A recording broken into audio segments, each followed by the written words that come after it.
ఉదయ బ్రహ్మస్వరూపం, మధ్యాహ్నేతు మహేశ్వర, సాయంకాలేతు స్వయం విష్ణు, త్రయామూర్తి దివాకర.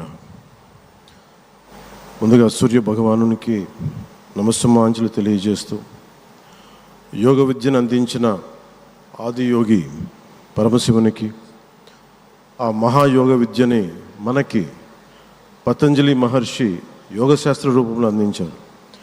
వారిరువురి పాదపద్మములకు నమస్కారాలు.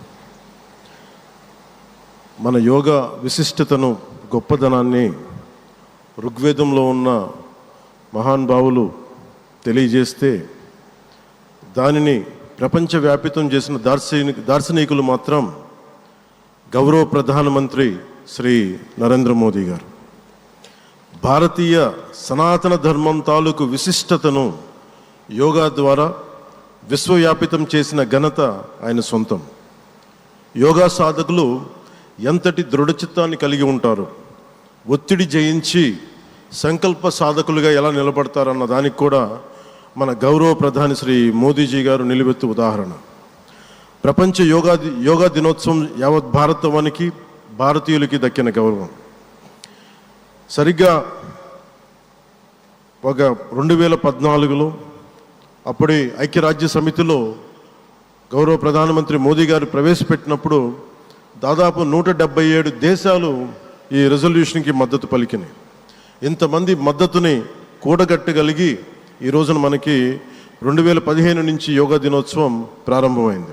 ఈ రోజున గౌరవ ప్రధానమంత్రి మోదీజీ గారి పిలుపు మేరకు మనం మొదట విశాఖ 11వ యోగా దినోత్సవ సంబరాలకు వేదిక అయింది. శ్రీ మోదీజీ గారి సమక్షంలో గౌరవ ముఖ్యమంత్రి వర్యులు శ్రీ చంద్రబాబు నాయుడు గారి కృషితో ప్రపంచ రికార్డుకు వేదికగా నిలిచింది. విశ్వనరులు మోదీజీ గారి పిలుపు మేరకు యోగా ఒక వన్ ఎర్త్ వన్ హెల్త్, ఈ ఆరోగ్యం థీమ్ని ఈ వేదిక నుంచి ప్రతి ఒక్కరూ ముందుకు తీసుకెళ్లాలని మనస్ఫూర్తిగా కోరుకుంటూ, ఇక్కడ ఆసీనులైన మీ అందరికీ, ఇక్కడికి వచ్చేసిన ప్రతి ఒక్కరికి కూడా పేరు పేరున నా హృదయపూర్వక వందనాలు, నమస్కారాలు.